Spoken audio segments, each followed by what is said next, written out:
আজকে আমি বানাতে চলেছি আমার মায়ের ফেভারিট একটা ইডলি, যেটা রেডি মিক্স। আর আমার মায়ের খুব খেতে ভালো লাগে হলো এই ইডলিটা, যেটা নর্মাল আমরা ডাল চাল পেটে করি, ওটা মায়ের পছন্দ না, কিন্তু এই রেডি মিক্স ওনার খুব ভালো লাগে। আনহেলদি জিনিস তো না। তো যাই হোক, তো আমি বানাতে শুরু করলাম। এখানে 500 গ্রামসের যে রাভা ইডলি পাউডারটা ছিল সেটার থেকে আমি 250 গ্রামের মতো নিয়ে নিয়েছি। আর এখানে 500 গ্রামস আমি টক দই নিয়ে নিয়েছি, নিয়ে দুটোকে মিক্স আপ করবো। আর এই ইডলি বানানো খুবই ইজি। ব্রেকফাস্টে তোমরা উইদিন 20 মিনিটসের ভিতর তোমরা রেডি করতে পারো। আর এটা সেট করতে দিতে হবে 10 মিনিটসের জন্য। আর এরকম থিক পেস্ট করবে না, আর একটু পাতলা করবে। আমি পরে জল অ্যাড করেছিলাম, সেটা দেখাইনি। আর এখানে আমি ইডলি স্টিমারটা বের করেছিলাম।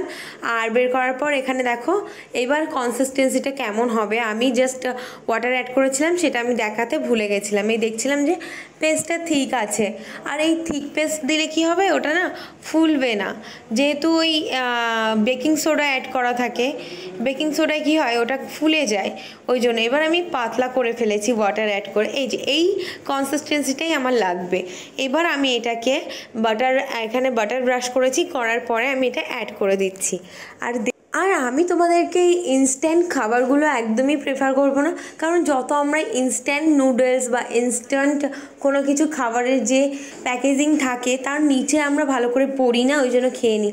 এমনকি আইসক্রিমও তোমরা জানো যে ফ্রোজেন বলে লেখা থাকে, ফ্রোজেন ডেজার্ট, এগুলো একদমই খাওয়া বারণ, তবু আমরা খাই কারণ প্রচুর পরিমাণে পাম অয়েল থাকে। সেরকম এই ইডলিটাতে কিন্তু পাম অয়েল আছে, কিন্তু বারবার করে মা যেহেতু বলছিল, ওই জন্য আমি 1 প্যাকেটই অর্ডার করেছি, এরপরে আর করব না, এটাই লাস্ট।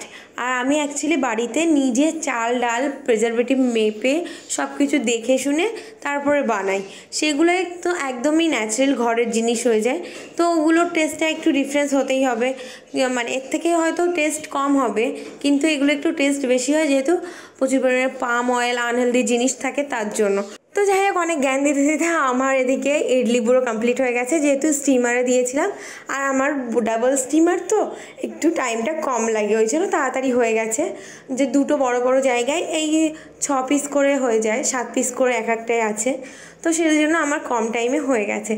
আর এই ইডলিগুলো প্রচুর ফ্লাফি হয়, স্পঞ্জি হয়, খুবই টেস্টি হয়। তো যাই হোক, এইটা আমি তো 10 আউট অফ এই ইডলিটাকে দেবো 8। And if you not subscribe my channel, please subscribe, কারণ এখন যা অবস্থা ফেসবুকে দিচ্ছে না টাকা, আর আমার টাকা দিলেও সে টাকাগুলো আস্তে আস্তে মাইনাস হয়ে যাচ্ছে না, উড়ে যাচ্ছে। তো ইউটিউবেরই ভরসা। তো প্লিজ আমার চ্যানেলটাকে সাবস্ক্রাইব করো, আর অনেক অনেক লাইক অ্যান্ড শেয়ার করো। তো সবাইকে টাটা, ভালো থেকো, সুস্থ থেকো।